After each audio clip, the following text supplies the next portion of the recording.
బండి భగీరథ్ బండి సంజయ్ కొడుకు ఇప్పుడు తెలంగాణ వ్యాప్తంగా కాదు దేశవ్యాప్తంగా ఇదే చర్చ కొనసాగుతూ ఉన్నది. ఒక పోక్సో కేసులో కేంద్ర సహాయక మంత్రి కొడుకు ఇరుక్కున్నాడు అని చెప్పేసి అన్ని వార్తాపత్రికలు అన్ని మీడియా ఛానళ్ళు చూపిస్తున్నటువంటి పరిస్థితి. అసలు ఇందులో తప్పేవరిది అనే అంశాన్ని, కేవలం ఇందులో తప్పేవరిదని అనే అంశాన్ని మాత్రమే మనం ఈరోజు చర్చించుకోబోతా ఉన్నాం. అసలు ఈ అమ్మాయి అబ్బాయికి ఎట్లా పరిచయం, ఎందుకోసమని కేసు పెట్టింది, దీనికంటే తర్వాత మళ్ళీ కౌంటర్గా ఇతను ట్రాప్ చేసింది అని చెప్పేసి ఇతను ఇలా కేసు పెట్టారు అనే అంశాన్ని మనం తర్వాత ఇన్ని రోజుల తర్వాత పోలీసులు ఇంకా ఎందుకు అరెస్ట్ చేయట్లేదు, మొత్తం మీద ఎందుకోసం అని చెప్పేసి ఈ రాజకీయం, దీని వెనుక ఏ రాజకీయ శక్తులు ఉన్నాయి అనే అంశాన్ని మాట్లాడుకోబోతున్నాం.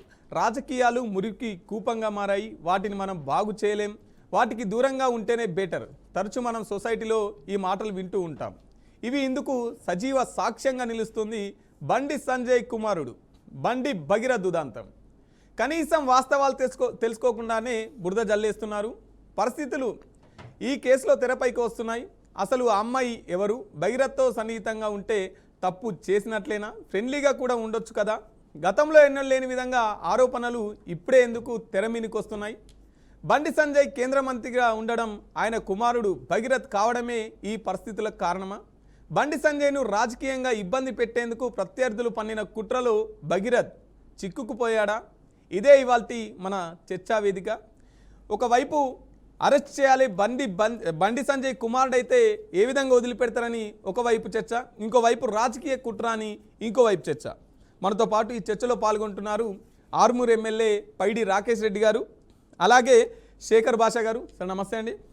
అలాగే రవీంద్రనాథ్ హైకోర్టు సీనియర్ అడ్వకేట్ గారు. సార్ నమస్తే అండి. నమస్తే అండి. శేఖర్ భాష గారు, ఇప్పుడు ఎక్కడ అబ్బాయిలకు ఇబ్బంది కలిగినా మీరు స్పందిస్తూ ఉంటారు, ఎందుకంటే కొన్ని మీరు మాట్లాడేటివి కొంత వాస్తవంగానే ఉంటాయి. కొంతమంది అమ్మాయిలు ఈ విధంగానే చేస్తూ ఉంటారు, కొన్ని వెలుగులోకి వచ్చినాయి చూసినాం. ఈ విషయంలో మీ స్పందన ఎట్లుంటుంది అనేది చాలామంది అనుకుంటున్నారు. అసలు ఈ కేసు మొత్తం స్టడీ చేసిన తర్వాత మీరు ఏం చెప్పాలనుకుంటున్నారు? సార్, ఇది ఇక్కడ అమ్మాయి తప్పని నేను చెప్పాను, అలాగే అబ్బాయిది తప్పని నేను చెప్పాను. ఇద్దరు ప్రేమలో ఉన్నారు, వయసు విషయాలు పక్కన పెట్టేసేయండి. ఇద్దరు ప్రేమించుకున్నారు, ఒకనొక టైంలో ఏదో ఇద్దరికి మధ్య గొడవ జరిగింది. ఈ గొడవని క్రిమినలైజ్ చేశారు. సో ఇది వీళ్ళ కథే కాదు, మన భారతదేశంలో 4 కోట్ల మంది 16-18 మధ్యలో ఉన్న మహిళలు ఉన్నారు. అందులో కనీసం 1 కోటి మంది ఇవాళ ప్రేమల్లో ఉంటుంటారు. వీళ్ళందరి ప్రేమల్లోనూ ఇదే కథలు. సో ప్రేమించేటప్పుడు పెద్దవాళ్ళు గుర్తురారు, విడిపోయేటప్పుడు ప్రేమించినవాడు గుర్తురాడు. సో ఏమవుతుందంటే ఒకనొక టైంలో పెద్దలకి తెలిసిపోవడం వల్ల గొడవలు జరుగుతాయి. కొన్ని చోట్ల ఇలాంటి పెద్ద వాళ్ళు కొడుకున్నప్పుడు పేరెంట్సే వీళ్ళమ్మ మంచి కుటుంబం, పెద్ద ఏంటి పలుకుబడి కలిగిన కుటుంబం, డబ్బులు ఉన్నవాళ్ళు కాబట్టి ఇంటి కోడలు అయితే నాకు అంతకన్నా కావాల్సింది ఏముంది అని చెప్పి వాళ్ళు కూడా పోనిస్తారు. దట్ డజంట్ మీన్ లైక్ ఆయన కూడా నిజంగానే ప్రేమించి పెళ్లి చేసుకుందాం అనుకుని ఉంటాడు. కానీ ఏదో ఒక టైంలో ఈ ప్రేమలో ఇద్దరు కలిసి మనస్ఫూర్తిగా స్పెండ్ చేసిన తర్వాత కూడా ఒక గొడవ వస్తుంది. ఈ గొడవని క్రిమినలైజ్ చేయడం మొదలెడతారు. ఆయనకు కోపం వచ్చి ఆయన హనీ ట్రాప్ పెట్టచ్చు, ఈవిడ కోపం వస్తే ఈవిడ పోక్సో పెట్టచ్చు. సో ఇక్కడ ఆ గొడవకి కారణం ఏంటి? మేబీ ఆయన చెప్తున్నట్టుగా ఈ రిలేషన్లో ఉన్నంతకాలం బాగానే ఉంది, ఒకనొక టైంలో ఈవిడికి వేరే బాయ్ ఫ్రెండ్స్ ఉన్నారు అనేది ఆయన ఆరోపణ. అది తెలుసుకుని ఆయన గుండె బద్దలైపోయిందో ఏదో అయింది, మొత్తానికి విడిపోదాం అనుకున్నాడు. నువ్వెట్టా వదిలేస్తావు, ఇన్నాళ్ళు శ్రీశైలం తిరిగాము, అరుణాచలం తిరిగాము, విజయవాడ తిరిగాము, అన్నీ తిరిగింది తర్వాత అందరికీ తెలిసిపోయిన తర్వాత ఇప్పుడు వద్దంటే ఎట్టా కుదురుతుంది అని చెప్పి వాళ్ళు గొడవ వేసుకుని ఉండొచ్చు. మరి అలా అయితే ఇదేంటి అని చెప్పి చూపించాడు. చూపించినప్పుడు ఆ గొడవ పెద్దదైంది. అంటే ఇప్పుడు ఆయన హనీ ట్రాప్ పెట్టాడు, ఆ హనీ ట్రాప్లో 5 కోట్లు ఎంతో డిమాండ్ చేస్తారు. అంటే చేసుకోకపోతే ఎంతో కొంత నష్టపరిహారం ఇవ్వు అని అడిగినట్టుగానే మనం చూడొచ్చు దాన్ని. సో ఈ కోణంలో ఒక ప్రేమ వ్యవహారం నిజంగా ప్రేమ వ్యవహారమే, ఇది చెడింది. ఇది చెడితే ఎన్ని రకాలుగా మన న్యాయ వ్యవస్థని వాడుకోవచ్చు. ఆయనకు పలుకుపడింది కాబట్టి ఆ కనీసం అదైనా పెట్టగలిగాడు. లేని వాళ్ళు ఇవాళ కొన్ని వేల మంది ఖైదీలు జస్ట్ ఇటువంటి ప్రేమలో ఉండి రిమాండ్లో ఖైదీలుగా మగ్గుతున్నారు. 16 ఏళ్ల అమ్మాయికి అపశుభం తెలియదు అనడానికి లేదు, ఆవిడకి అన్నీ తెలుసు. ఇదే ఒక 14 ఏళ్ళ అమ్మాయిని చెప్పండి, నేను ఖచ్చితంగా ఆవిడకి ఏం తెలియదు అని అంటాను. ఇండియా మొత్తం మీద సార్ లాయర్ గారు ఉన్నారు కాబట్టి ఇండియా మొత్తం మీద ఇప్పటిదాకా నమోదైన పోక్సో కేసెస్లో 16 ఏళ్ల పైబడిన ఎవరన్నా ఒక అమ్మాయి రొమాంటిక్ రిలేషన్షిప్లో ఉండి తర్వాత అది ఏదైనా బెడిసి కొట్టి కోర్టుకి వెళ్తే శిక్ష పడిన ఒక్క మగాడిని మీరు చూపించండి. పోలీసులు హడావిడి చేస్తారు, తీసుకెళ్ళి లోపలేస్తారు, 2 నెలలు లేకపోతే బెయిల్ రాకుండా పోక్సో దీంట్లో ఉంటారు, తర్వాత బెయిల్ మీద బయటకు వస్తారు, తర్వాత సంవత్సరాల తర్వాత కొట్లాట సాగుతుంది.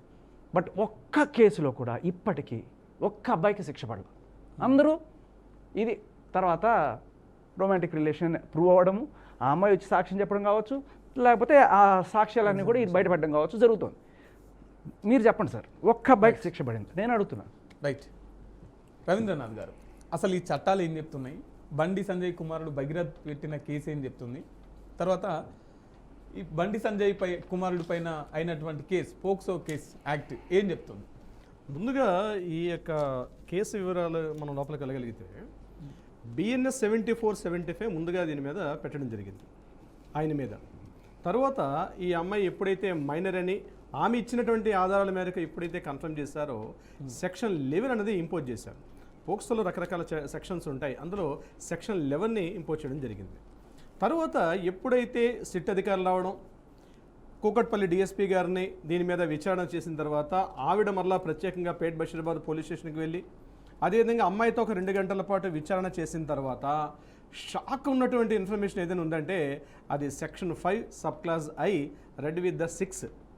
అది మేమేమంటామంటే యాజ్ పర్ ద మా లీగల్ సెగ్మెంట్లో మొత్తం పోక్సోలో భయంకరమైన సెక్షన్ ఏదైనా ఉందంటే అది సెక్షన్ 5 సబ్ క్లాస్ ఐ. అంటే ఒక అమ్మాయిని పదే పదే రిపీటెడ్లీ అత్యాచారం చేసే వాళ్ళకి మాత్రమే ఆ సెక్షన్ని పెడతారు. అటువంటి సెక్షన్ పెట్టడం అంటే ఏదైతే ఎఫ్ఐఆర్ని ఆల్టర్ చేశారో అక్కడ మాత్రమే ఆలోచించాల్సిన పరిస్థితి వచ్చింది. ఈ విషయంపైనే ఇప్పుడు ఏం చేశారంటే ఇమీడియట్గా ఆయన హైకోర్టుకు ముందస్తు బెయిల్కి వెళ్ళడం, బెయిల్ పిటిషన్ మీద విచారణ జరిగింది. ఈ రోజు కూడా ఇప్పటివరకు మేము లైవ్లో చూస్తున్నాం. బట్ బెంచ్ మీదకి మాధవీదేవి గారి జస్టిస్ మీద వస్తుందని చెప్పి ఇప్పటివరకు మేము లైవ్లో చూస్తున్నాం. బట్ బెంచ్ మీదకి రాలేదు.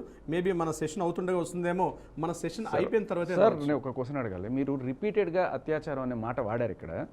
రిపీటెడ్గా అత్యాచారం అంటే రిపీటెడ్గా ప్రేమపూర్వకంగా కలిసి ఉన్న మైనర్కి కూడా దాన్ని మీరు అత్యాచారం అనే లాయర్ భాషలో వాడుతున్నారా, లేకపోతే రిపీటెడ్గా అత్యాచారం జరిగిందని అంటే నేను ఆ సెక్షన్ కూడా చెప్తాను సార్. బీయింగ్ ఎన్ అడ్వకేట్ గా నేను ఆ సెక్షన్ దేనికి పెడతానని చెప్తాను. ఇప్పుడు అక్కడ నేను తెలుసుకున్నది చెప్తా, అది కరెక్ట్ కదా మీరు చెప్పండి. పోక్సో ప్రకారము 18 ఏళ్ల లోపు అమ్మాయి తనంతటికి తాను ఇష్టపూర్వకంగా అతనితో కలిసి ఉన్నా కూడా దాన్ని అత్యాచారంగా భావించాలి అని పోక్సో చట్టం చెప్తారు. Exactly true. This is called statutory rape. అవునండి. సో ఇప్పుడు వీళ్ళు పెట్టిన సెక్షన్ ఈ అమ్మాయి 10 సార్లు కాక 20 సార్లు అతనితోటి ప్రేమపూర్వకంగా ఇష్టపూర్వకంగానే కలిసి ఉన్నా కూడా ఆ 10 సార్లు కలిసిన వాటిని కూడా అత్యాచారాల కింద ప్రొజెక్ట్ చేయబడుతున్నాయి. సో దీన్ని మనం అంటే ఆ అమ్మాయి ప్రూఫ్లు చూపించుండగా లేకపోతే నోటి మాట చెప్పినా సరిపోతుంది. ఎందుకంటే పోక్సో కేసులో ప్రూఫ్లు చూపించాల్సిన అవసరం లేదు. Burden of proof is on me. అవతల ఎవరి మీద అయితే కేసు పెడతారో ఇప్పుడు ఆయన ప్రూవ్ చేసుకోలేదమ్మా అని చెప్పి ఆవిడ చెప్తే చాలు. అదే ఇక్కడ బేసిక్గా ఏమవుతుంది సార్, ఇప్పుడు మీరు మాట్లాడేది సోషల్ యాంగిల్ మీరు మాట్లాడతారు. మీరు మాట్లాడేది సోషల్ యాంగిల్లో 100% మీరు చెప్పేది 100% రైట్. నేను కూడా కోర్టు తీసేశానంటే అదే విషయాన్ని మాట్లాడతాను నేను. బట్ ఇక్కడ లీగల్ వేరు, నైతికత విలువలు వేరు. నైతికంగా మాట్లాడాలంటే ఇక్కడ జరిగింది ఆయన చెప్పినట్టుగా, సార్ చెప్పినట్టుగా 100% శేఖర్ గారు చెప్పింది రైట్ పెట్సింది. బట్ ఇప్పుడున్నటువంటి మన చట్టాలకు అనుగుణంగానే వెళ్తున్నాం. మన చట్టాల యొక్క పరిభాషలో కోర్టుల్లో దాని మీద విచారణ, దర్యాప్తు బృందాలు వాటి గురించి అంతా అవుతుంది. కాబట్టి బీయింగ్ నేను అడ్వకేట్గా నేను చెప్పేది ఏంటంటే ఏదైతే ఆల్టర్ చేసినటువంటి చట్టం ఏదైతే ఉందో, సెక్షన్ ఏదైతే ఇంపోజ్ చేశారో ఇది మాత్రం అత్యంత దారుణమైనది. ఎందుకంటే జనరల్గా ఏదో ఓవర్ నైట్ దారుణం ఎట్లా అవుతుంది? దారుణం అని చెప్పడానికి నేను చెప్తున్నాను. అంటే వాస్తవాలు ఏంటంటే ఇన్వెస్టిగేషన్ చేసిన తర్వాత కేసు పెడతారు కదా. అదే ఇన్వెస్టిగేషన్ అంటే ఇక్కడ ఫస్ట్ ఎఫ్ఐఆర్ అంటే ఫస్ట్ ఇన్ఫర్మేషన్ రిపోర్ట్ మాత్రమే. That is not the final judgement. Information report మాత్రమే. ఇన్ఫర్మేషన్ రిపోర్ట్లో ఆ రోజు అధికారికి అనిపించింది కాబట్టి పెట్టడం జరిగింది. అది అవునా కాదంది డిసైడ్ చేయాల్సింది కోర్టు హాల్స్లో డిసైడ్ చేస్తాయి. అయితే ఈలోగా సార్ చెప్పినట్టుగా, శేఖర్ గారు చెప్పినట్టుగా జరగాల్సిన డ్యామేజ్ మొత్తం జరిగిపోద్ది. ఎండ్ ఆఫ్ ద డే ఫైనల్గా క్లీన్ చిట్గా బయటకు వచ్చేసరికి కూడా ఈలోగా జరగాల్సిన డ్యామేజ్ మాత్రం జరుగుతుంది. కానీ ఇక్కడ ఈ విషయంలో ఏదైతే బండి భగీరథ గారి విషయంలో మాత్రం జరిగింది ఏదైతే ఉందో, అంత ప్రీ ప్లాన్డ్గా ఒక ఫ్యాబ్రికేటెడ్గా జరిగింది అనేది మేము తప్పనిసరిగా చెప్పొచ్చు. అందుకని మేము మాట్లాడుతున్న వెర్షన్ కూడా ఎట్లా? Complete fabricated. అంటే ఈ అమ్మాయితో లాస్ట్ 2025 అక్టోబర్లో నుంచి మనం ఆలోచిస్తే అక్టోబర్లో శ్రీశైలం వెళ్ళడం, అదే డేట్స్లో కూడా మనం చెప్పాం 9th 11th ఆ డేట్స్లో శ్రీశైలం, తిరుపతి, అదేవిధంగా అరుణాచల క్షేత్రం ఇవన్నీ కూడా తిరిగారు. ఎందుకని తిరిగారు వీళ్ళు అంటే ఈ అబ్బాయి ఏదో థర్డ్ పర్సన్ అనామకుడు కాదు, ఇంటికి వస్తున్నాడు. అక్కడ ఉన్న ఫొటోస్ ఇమేజెస్ మనం చూస్తుంటే మనకు అర్థమైందంటే ఇంట్లో కాస్త పరిచయం ఉన్న వ్యక్తులనే పరిచయం ఉన్నారు. అంటే ముందుగానే మ్యారేజ్ చేద్దాం అనుకున్నారు. సరే అమ్మాయి మైనరా మేజరా పక్కన పెడితే దాని మీద కూడా వివాదాలు ఉన్నాయి. ఇప్పుడు మేము అనేక వీడియోస్లో కూడా మేము చెప్పడం జరిగింది, అవి కూడా ఇప్పటికి వివాదాస్పదమే. ఒక మనిషికి ఒక ఆధార్ కార్డు ఉండాలి, ఒక బర్త్ సర్టిఫికేట్ ఉండాలి. కానీ ఇదేందో ఇక్కడ ఈ స్టోరీ చూస్తుంటే రకరకాల మ్యారేజ్ బర్త్ సర్టిఫికేట్లు అంటే ఫెర్నాండెజ్ హాస్పిటల్ పుట్టినట్టు ఒకటి ఉంది, బైమ్సా హాస్పిటల్లో పుట్టినట్టు ఒకటి ఉంది, ఆధార్ కార్డు ఒక రకంగా ఉంది. ఇంతకీ పోలీసులు దేన్ని బేస్ చేసుకొని ఇప్పుడు వాళ్ళు ఎఫ్ఐఆర్ చేశారంది. అందుకే నిన్న జస్టిస్ మాధవి దేవి గారు అడిగింది ఒకటే స్ట్రైట్గా. అక్కడ నిరంజన్ రెడ్డి గారు అదేవిధంగా ఇక్కడ పైల నాగేశ్వర గారు మాట్లాడుతున్నప్పుడు మాధవి గారు అడిగిన ఒకే ప్రశ్న, ఇంతకీ మీరు ఏ బేస్ చేసుకుని ఈ అమ్మాయిని మైనర్ అని చెప్పి కన్ఫర్మ్ చేయమంటే ఈరోజు పబ్లిక్ ప్రాసిక్యూటర్ గారు ఈరోజు సబ్మిట్ చేస్తూ ఉన్నారు. మేము కూడా వెయిట్ చేస్తున్నాం. బట్ ఇప్పుడు మన సెషన్ అవుతున్న సరికి రాలేదు. బట్ దేన్ని బేస్ చేసుకుని మైనర్ అని చెప్పారు. ఆగస్టు 12th 2021 యాక్సిడెంట్ జరిగింది. ఆ రోజు ఎఫ్ఐఆర్ నమోదైనప్పటికీ ఆమె యొక్క ఏజ్ అప్పుడు ఆమె కన్ఫైన్ చేసుకుంది ఏంటంటే నాకు 15 సంవత్సరాలు, నేను 9th క్లాస్ చదువుతున్నానని చెప్పి. సో అప్పుడు 9th క్లాస్ అవుతుంది, 15 ఏళ్ళు అంటే 2026కి మేజర్ అయిపోవాలి. మరి దేన్ని బేస్ చేసుకున్న వాళ్ళు ఎఫ్ఐఆర్లో అది మేజరా మైనర్ తెలుసుకోకుండా పోక్సో కేసు పెట్టేస్తారా? ఇక్కడ ఒక చిన్న మాట, ఈ ఎఫ్ఐఆర్లో ఇంకొక సెక్షన్ మిస్ అవుతుంది. అంటే అతని మీద 5, 6 ఏదో పెట్టారు కదా, బట్ పెట్టాల్సిన ఇంకొక సెక్షన్ ఏంటంటే section 17 of POCSO and section 18. ఇది ఏంటంటే పేరెంట్స్ దగ్గరుండి పిల్లల్ని కనుక చెడగొట్టడానికి ట్రై చేస్తే, అంటే అమ్మ వెళ్ళు, నువ్వు గెస్ట్ హౌస్కి వెళ్తావా వెళ్ళు, ఎందుకు చేయరు? ఎందుకంటే పెళ్లి చేసుకునే అల్లుడు కాబట్టి అనుకున్నప్పుడు నువ్వు వెళ్ళమ్మా అని చెప్పి అనడంలో ఏ తల్లిదండ్రులు అనుకోడు. అంటే గొప్ప ఫ్యామిలీకి నా కూతురు అల్లుడు కోడలు అవుతుంది అనుకున్న కోణంలో వెళ్ళండి, ఇద్దరు సరదాగా తిరగండి అంటాడా లేదా? చట్టాలు అంటే ఈ యొక్క చట్టంలో సార్ నేను ఒక మాట కంప్లీట్ చేస్తాను సార్. ఒక మైనర్ అమ్మాయి బండి నడపచ్చా? ఒక మైనర్ అమ్మాయి సిగరెట్ తాగచ్చా? ఒక మైనర్ అమ్మాయి మందు కొట్టచ్చా? అవన్నీ వ్యక్తిగతం కాదు, ఖచ్చితంగా వ్యక్తిగతం కాదు. అసలు వ్యక్తే కాదు. వ్యక్తి ఎప్పుడు 18 ఏళ్ల తర్వాత నువ్వు మేజర్ అయిన తర్వాత నీకు మందు కొట్టాలంటే 21 ఏళ్ళు, 18 కూడా కాదు. ఇవన్నీ నువ్వు చేస్తున్నప్పుడు అవి తప్పు అని చెప్పాల్సిన బాధ్యత ఎవరిది? తల్లిదండ్రులు. అంటే ఒక అమ్మాయి రోడ్లో బండి నడిపోకుండా గుద్దేసింది అనుకో, అది వ్యక్తిగతం అవుతుంది. నేను గుద్దేసింది, ఆ అమ్మాయి కారు వేసుకుని వచ్చి బండి వేసుకుని వచ్చి గుద్దేస్తే నీకు ఏదైనా అవుతుంది. ఎవరు రెస్పాన్సిబుల్ కాదు, అవి గుద్దేస్తే మేజరే అనుకుందాం. అయితే ఈ విధంగా మేజర్ కాదు, నేను మైనర్ అనే చెప్తున్నా. మైనర్ అనుకున్నా మీరు మాట్లాడేటి అన్ని వాస్తవాలైనా కూడా ఈ విధంగా చేస్తానంటారు. నేను అదే చెప్పను, నేను పాయింట్ కంప్లీట్ చేయండి. ఇప్పుడు ఇది జరిగితే మైనర్లకు శిక్ష ఉండదు. మైనర్ ఏళ్ళు ఒకటి పొడి చేసినా శిక్ష లేదు. మైనర్ వెళ్ళి అత్యాచారం చేసినా కూడా ఆఖరికి నిర్భయ కేసులో 16 ఏళ్ళ వాడు ఎవడో చేస్తేవాడు. సో మైనర్లు డ్రైవింగ్ చేసి ఎవరిని గుద్దేసిన వాళ్ళకి శిక్ష లేదు. కానీ ఎవరికి వేయాలి శిక్ష? Parents are responsible for the minors mistakes. ఒక మైనరు 18 ఏళ్ల లోపు కలవకూడదు అని చెప్పి చట్టం చెప్పిన తర్వాత ఒక మైనరు ఒక తనంతకు తాను తెలియకుండా గుట్టు చప్పుడు కాకుండా వెళ్ళి కలిస్తే అది వేరు. కానీ పేరెంట్స్ దగ్గరుండి యూ కెన్ సీ దట్. ఆయన చెప్తున్నారు కదా ఇందాక, శ్రీశైలం అంటారు, ఇదంటారు, ఎన్ని పుణ్యక్షేత్రాలు ఆయన కలిసి తీసుకెళ్లారు. అండ్ నిన్న కూడా ఒకటి చెప్తున్నారు, ఒక ఆయన ఎవరో చెప్తున్నారు, నేను లాడ్లా పెంచుకుంటా నా కూతుర్ని, లాడ్లా పెంచుకుంటా. ఆయన ఆవిడకి ఫ్రెండ్ అనుకున్నప్పుడు ఫ్రెండ్తో పంపిస్తాను నేను. ఆ పంపించేటప్పుడు ఒక రాత్రిపూట అయినా సరే డ్రైవర్ నుంచి పంపిస్తానంటే ఇది చేస్తారు ఎవరైనా సరే. అల్లుడు అనుకున్నా కూడా పెళ్ళయ్యేదాకా ఆగమనే చెప్తారు మన వాళ్ళు. దాని చట్టం ఏం చెప్తుందంటే, ఒకవేళ నీకు పెళ్లి చేసే ఉద్దేశం ఉన్నా కూడా you should not encourage that kind of relationship with your girl. నీ కూతురుతో నువ్వు అటువంటి చేయిస్తే you are liable for section 17 of POCSO and section 18 of POCSO. And ఇంకొకటి కూడా, నీకు ఇది జరిగింది అని తెలిసి 8 నెలలైనా సరే నువ్వు రిపోర్ట్ చేయకపోతే అది కూడా సెక్షన్ 21 ఏదో సార్ మీరు చూసి చెప్పండి, దాని ప్రకారం వీళ్ళ మీద కేసులు పెట్టాలి. ఇప్పుడు హనీ ట్రాప్ కేసు అక్కడ కరీంనగర్లో పెట్టారు కదా, దాంట్లో ఏదో 308 ఏవో పెట్టారు. అసలు పెట్టాల్సిన సెక్షన్స్ ఇవి కదా. తండ్రి తల్లి దగ్గరుండి పిల్ల మందు కొడుతోంది, బండి డ్రైవింగ్ చేస్తోంది, తర్వాత బండినే ఆఖరికి షెడ్డుకు పంపిస్తోంది, బండి భగీరథని ఇన్ని చేస్తోంది కదా. మరి వీటికి మీదకి సంబంధించి దగ్గరుండి పేరెంట్స్ నేను లాడ్లా పెంచుకుంటాను, నా కూతురు ఎక్కడ పోతే పోద్ది అని చెప్పంటే ఇదే. ఇంకొకటి అడుగుతున్నా, నేను ఆవిడ లండన్ వెళ్ళి చదువుకుందామని ఆశపడుతుంటే వీళ్ళందరూ కూడా ఇది చేసి అది చేసి అని చెప్తారు. లండన్ చదువులు సార్, చదువుకోవడానికి లండన్ కావాలి. అంటే మన పనికి మాలిన చదువులు మన భారతదేశంలో చదువులు, కానీ చట్టాలు ఇండియావి కావాలి. చదువుకోవడానికి లండన్ కావాలి, చట్టాలు ఇండియావి కావాలి. ఎందుకు చెప్తానంటే లండన్లో 16 ఏళ్ళు కన్సెంట్ ఏజ్, మరి అదే తీసుకోండి, మీకు లండన్ ఇష్టం కదా.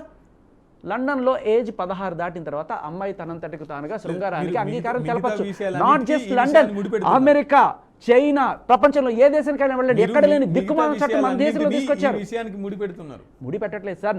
నా పాయింట్ అసలు వీళ్ళే కాదు సార్, ఆయన రైటా ఈవిడ రైటా నాకు అస్సలు ఆ అమ్మాయి, నేను నిజంగా ఇప్పటికీ కూడా ఆ అమ్మాయి మీద ఒక్క ఈగ వలన నేను ఒప్పుకోను. ఎందుకంటే కంప్లీట్ రెస్పాన్సిబిలిటీ వాళ్ళ అమ్మ నాన్నదే. 18 ఏళ్ళ లోపు అమ్మాయి తప్పు చేసిందంటే అది ఆ అమ్మాయి తప్పు కాదు, కేవలం అమ్మాయి. అసలు ఈ అబ్బాయి కన్నా అమ్మాయి కన్నా మెయిన్ రెస్పాన్సిబిలిటీ ఎవరంటే వాళ్ళ అమ్మ నాన్న, వీళ్ళిద్దరి మీద ఇప్పుడు సెక్షన్ 17 సెక్షన్ 18 పెట్టాలి. ఇది నా డిమాండ్. ఎందుకు పెట్టలేదు పోలీసులు? రితిరాజ్ గైక్వాడ్ గారు, డీసీపీ గారు ఆవిడ మొత్తం చూసి అన్ని ప్రకారం పెట్టారు కదా, మరి మీకు ఇది కనబడలేదా మేడం? దగ్గరుండి పేరెంట్స్ ఇదన్నీ దగ్గర నుంచి పంపిస్తున్నారనేది మీకు కనబడలేదా? Why not section 17 and 18 imposed? అలాగే కంప్లైంట్ లేట్ చేసిన దానికి కూడా హిమాచల్ ప్రదేశ్లో శిక్ష పడింది, 6 నెలలు పెట్టారు తల్లిని.